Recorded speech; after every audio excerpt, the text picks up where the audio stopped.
अशोकनगर में एक कुम्हार रहता था जो मटके बनाकर बेचा करता था। कुम्हार का नाम रामलाल था। रामलाल बहुत सुंदर मटके बनाया करता था। आसपास के गांव से भी रामलाल के मटके के ग्राहक आया करते थे। अरे भैया, मुझे भी एक मटका देना। हाँ भैया, बताओ कौन सा मटका दूं? ये वाला ले लो, ये मैंने कल ही बनाया है। ठीक है भैया, तो यही दे दो। और ये रहे तुम्हारे मटके के पैसे। रामलाल मटके बेचकर अपने घर पहुंचता है, जहां उसकी पत्नी शिवानी उसका इंतजार कर रही थी। अरे, आ गए आप? मैंने आपसे कहा था कि जरा घर के लिए भी एक मटका ले आना। आप नहीं लाए? अरे क्या बताऊं शिवानी, सारे मटके बिक गए, एक भी नहीं बचा। ऐसा करेंगे, कल हम जो मटके बनाएंगे ना, उसी में से एक रख लेंगे। सब कुछ ठीक चल रहा था। एक बार की बात है, गांव में बहुत गर्मी पड़ी और सारी नदियां और तालाब सूख गए। लोगों को पीने के लिए पानी नहीं मिल पा रहा था और इसीलिए गांव के लोगों ने रामलाल से मटका खरीदना भी छोड़ दिया था। शिवानी, गांव में इतना सूखा पड़ा है कि लोगों के पास पीने के लिए पानी भी नहीं है, तो वो मटका खरीद कर क्या करेंगे? मुझे तो लगता है कि हमें मटके का काम छोड़कर कोई और काम शुरू कर देना चाहिए। ठीक है जी, आप बेहतर समझते हैं। अगर आप कहें तो हम कल शहर जाकर कुछ और चीज देखते हैं, लाकर बेचने के लिए। हाँ शिवानी, यही ठीक रहेगा। कल हम दोनों शहर चलते हैं। रामलाल और उसकी पत्नी शिवानी अगली सुबह शहर के लिए निकल पड़ते हैं। रास्ते में बहुत घना जंगल था, जिसे पार करके उन्हें शहर जाना था। काफी दूर चलने के बाद अब रामलाल को बहुत प्यास लगी। वो दोनों आसपास पानी की तलाश में घूमते रहे। तभी उन्हें एक छोटा सा गड्ढा दिखाई देता है, जिसमें साफ पानी भरा था। अजी, देखिए वो गड्ढा, उसमें साफ पानी भरा है। लगता है वो पानी पीने के लायक है। चलिए, हम उसमें से पानी पी लेते हैं। ठीक है शिवानी, चलो। दोनों उस गड्ढे के पास जाते हैं। शिवानी ने जैसे ही पीने के लिए हाथ आगे बढ़ाया तो शिवानी पत्थर की बन गई। शिवानी, शिवानी, क्या हुआ तुम्हें? तुम पत्थर की कैसे बन गई? कौन है यहाँ जिसने मेरी शिवानी को पत्थर का बना दिया? सामने आओ, सामने आकर मुझसे बात करो। तभी वहां पर एक पत्थर की परी प्रकट हुई और बोली, मैं परी रिहाना हूँ। मैं इसी गड्ढे के अंदर रहती हूँ। मैं सालों से यहाँ कैद हूँ। इस गड्ढे में जो इंसान हाथ डालेगा वो पत्थर का हो जाएगा। लेकिन ऐसा क्यों? और मेरी शिवानी ने तुम्हारा क्या बिगाड़ा था जो तुमने इसे पत्थर का कर दिया? इसे वापस ठीक करो, वरना मैं तुम्हें नहीं छोड़ूंगा। इन्हें मैंने पत्थर का नहीं बनाया। रामलाल, मुझे ध्यान से देखो, मेरा नीचे का पूरा शरीर पत्थर का है। रामलाल ने परी को देखा तो वो सच कह रही थी। उसके नीचे का पूरा शरीर पत्थर का था।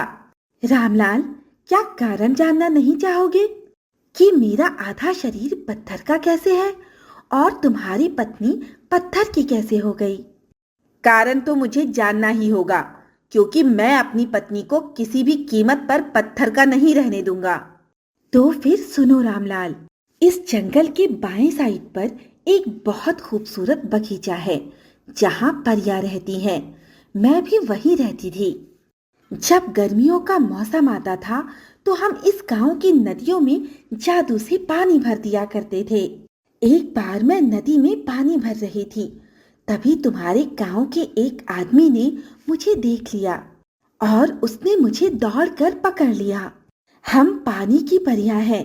हमें श्राप है कि अगर किसी इंसान ने हमें छू लिया तो हम पत्थर के बन जाएंगे। और मेरे साथ भी ऐसा ही हुआ। मैं भी आधी पत्थर की हो गई।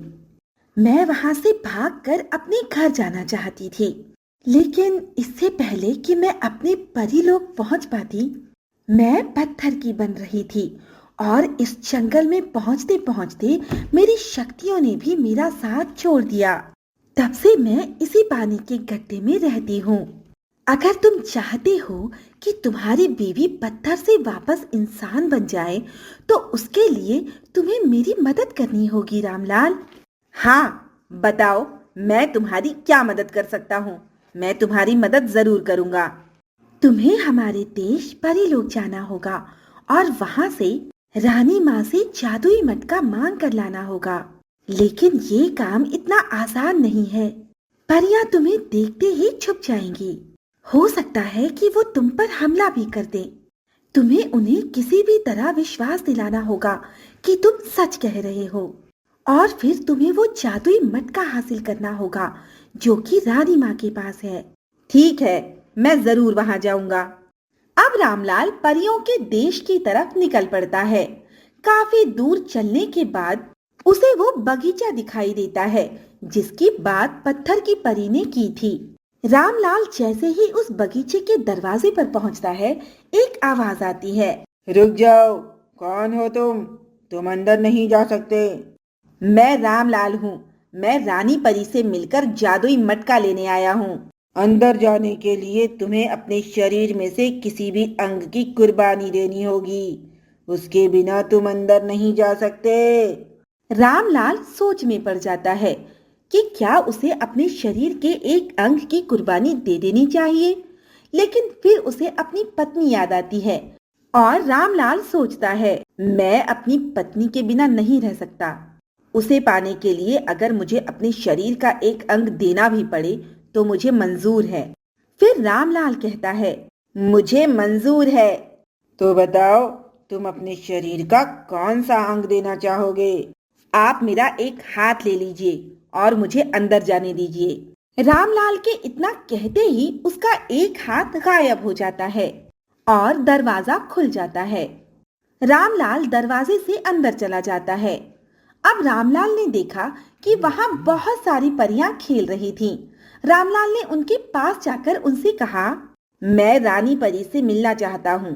क्या आप लोग मुझे उनका पता बता सकते हैं? रामलाल को देखकर पानी की परियां यहाँ वहां भागने लगी। तब रामलाल ने उनसे कहा, आप लोग कृपया करके डरिए मत। मैं तो यहाँ सिर्फ रानी परी से मिलने आया हूँ, क्योंकि मुझे उनसे जादुई मटका चाहिए। आप लोग कृपया करके मुझे उनके पास पहुंचा दीजिए। मैं आप लोगों को कोई नुकसान नहीं पहुंचाऊंगा। रामलाल की बात सुनकर सभी परियां रामलाल के पास इकट्ठा हो गई।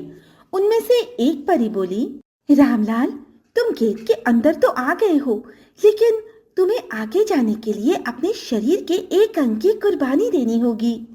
ये तुम क्या कह रही हो? लेकिन मैं तो अपने शरीर का एक अंग पहले ही कुर्बान कर चुका हूँ। हाँ, लेकिन अगर तुम्हें आगे जाना है तो तुम्हें ये करना ही होगा। तुम सोच लो, वरना यहाँ से वापस लौट जाओ। मैं वापस जाने के लिए नहीं आया हूँ। ठीक है, मुझे मंजूर है। आप मेरा दूसरा हाथ भी ले लीजिए। रामलाल के इतना कहते ही उसका दूसरा हाथ भी गायब हो गया। परी उसे अपने साथ उड़ाकर एक तालाब के किनारे ले गई और बोली, रामलाल, मेरी सीमा यहीं तक थी।